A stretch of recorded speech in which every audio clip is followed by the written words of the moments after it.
A long time ago, Hayoma witnessed a tragic scene. The scene where his two close brothers were murdered by monsters. Because he was too shocked to do anything to deal with the monster, it also tried to drag him away. But the two brothers used their remaining strength to save him and let him run away. From then on, he had a hatred for monsters. These monsters are souls from another world, lost in the human world and possessing objects to survive. Hayoma is now strong enough to face monsters. Hayoma's grandfather on the other side is also responsible for returning benign ghosts to their world. Of course the police know about this case, but they always let the exorcist family handle it. He just needs to talk to the funeral deity and then read the order for them to put in the objects and bring them back to worship. The police officer remembered that Hayoma had also chased the funeral director, but he believed that his nephew would still use conversation instead of physical action. But as soon as I went to check, I saw him punching the deputy funeral minister. Hayoma's grandfather had to call another family and ask them to take care of Hayoma for a while. When he returned home, he explained that his job was to avoid endangering the funeral god, so he had to attack. His grandfather believes that not all ghosts are bad. You just need to observe what its actions are, and if they have reached the final stage, then attack. Most mourners just want to return, and their job is to listen to their wishes and help them. As for Hayoma, he immediately attacks any target and forcibly seals it without saying a word. I think I'm not wrong. In the past, because of what his grandfather said, he had to witness loss. Hayoma's grandfather saw that he still hadn't forgotten his feud with the deputy funeral minister. I thought I could get over it, but it seemed like I wasn't receptive at all, so now I'm going to use strong measures. He told Hayoma about the special circumstances. These are benign ghosts with controlled instincts, so they need to be set free. There is a special family of pastors who live with a human master. From tomorrow you will have to live with them in the name of supervising them. That was the measure he proposed to change him. If you refuse, he will strip you of your title as exorcist. Hayoma then had to go pack his things. He still doesn't understand what he did wrong. He looked back at the pictures of his siblings and wondered whether he should take them with him or not. Hayoma then went to Kyoto. His grandfather told him about the person he would live with, Boten. You will have to learn to reconsider that funeral viceroy. Those special funeral assistants were currently going to suppress other funeral assistants who were rioting. They remembered that there was a new person coming today, so they hurriedly returned. At this time, Hayoma went to that house and met two mourners, Haori and Kusi. He knew they were both deputy mourners, so he was very cautious. Boten is still a student, so he is not at home. The remaining four have now also returned. This pink-haired girl's name is Kagami. This yellow-eyed boy is Suzuri. This younger sister is Yu and her older brother Nagi. They said they had 6 undertakers serving Boten but were still ready to welcome him. At this time he also said that he hated the servants and had no intention of making friends with them. He will just stand aside to observe. Nagi was angry and both sides decided to use their fists to talk. Nagi transformed 2 swords. He will only hit you with his sword to hurt you. Hayoma saw that this move showed they had reached a dangerous level, so he needed to be strong. Nagi had just rushed forward when his sword suddenly broke in half. Hayoma took out the 2 bracelets his siblings left behind. These 2 items can be used to attack the funeral vice god. Suddenly he received news that Boten was about to return, so he signaled everyone to intervene to stop them both. But ironically they did not understand each other and simultaneously aimed at Hayoma. At this time, Boten also turned around to ask, but everyone was silent. Boten then led him into the house and apologized for not expecting him to come so early and considered it his own weakness. He said he wasn't angry, but his eyes were very scary, making Boten a bit startled. His uncle let him stay here for a year to learn more about the deputy minister of funerals, so he just needed to be a little polite. He did not believe that Boten could manage 6 funeral assistants alone. Suddenly he realized that there was one person missing, Nagi. He was wandering there. He did not accept that he was punished. Hayoma saw that Boten didn't know as much about exorcists as he did. Your family has borrowed strength from God. The discrimination is too harsh. He thought that Botan was being deceived by those monsters, making her angry and unable to accept her family being called monsters. She gives him 3 days to get along and receive a funeral, otherwise he will be sent home. But my uncle warned me that if I returned halfway, I would lose my position. He didn't understand what it meant to be sociable, so the mourners didn't bother to answer and just left. Nagi escapes the rope to get in and tease him. He felt that Botan was too merciful to give him 3 days. He wants you to follow him so he can teach you. Botan still felt like he was exaggerating, but Hayori felt it was true. Nagi is leading Hayoma on a witch hunt. The condition for the 6 of them to be free is to lend their power to the exorcists to suppress their fellow humans. If you help him, he will tell Botan to help you.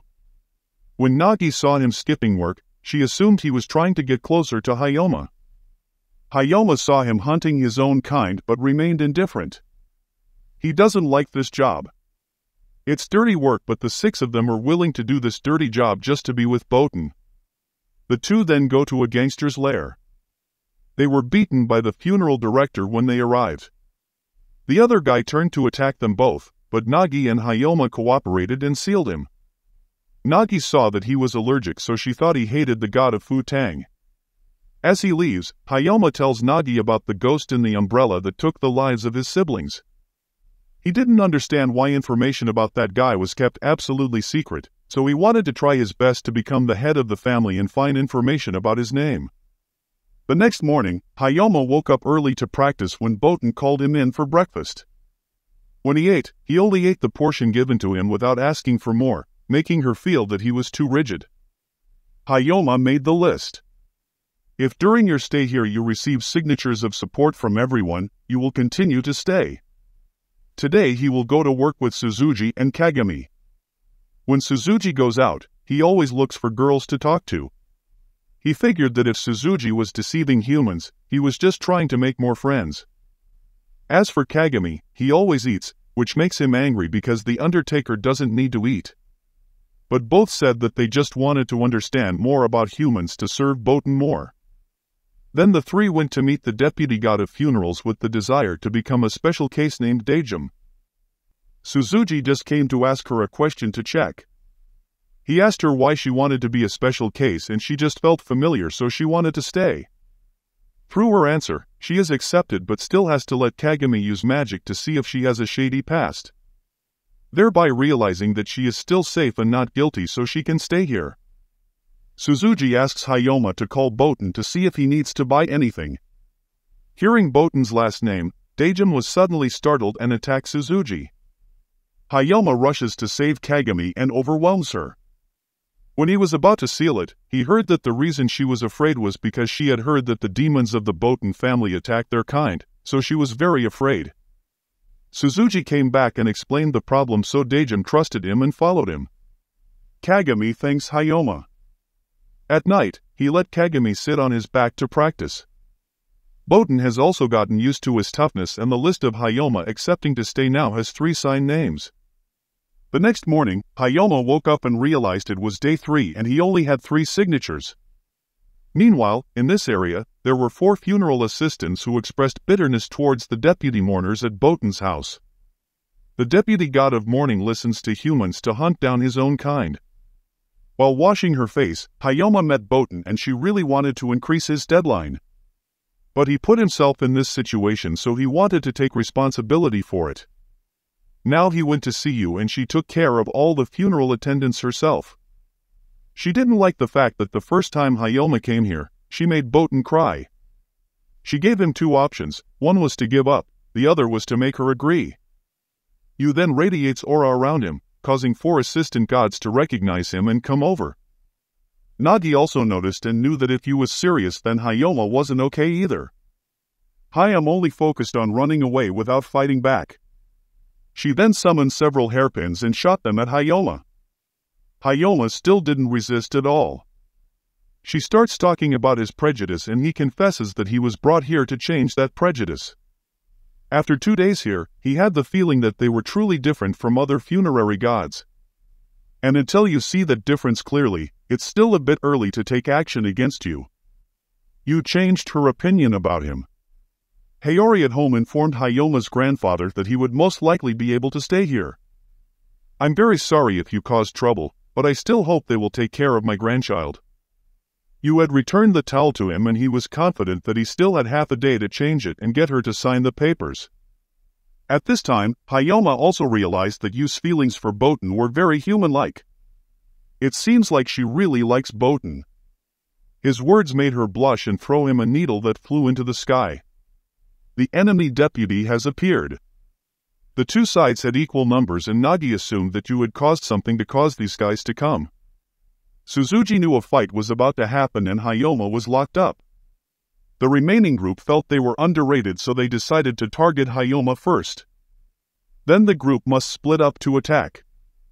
Nagi held the chicken-haired man back, allowing Yu to run to free Hayoma.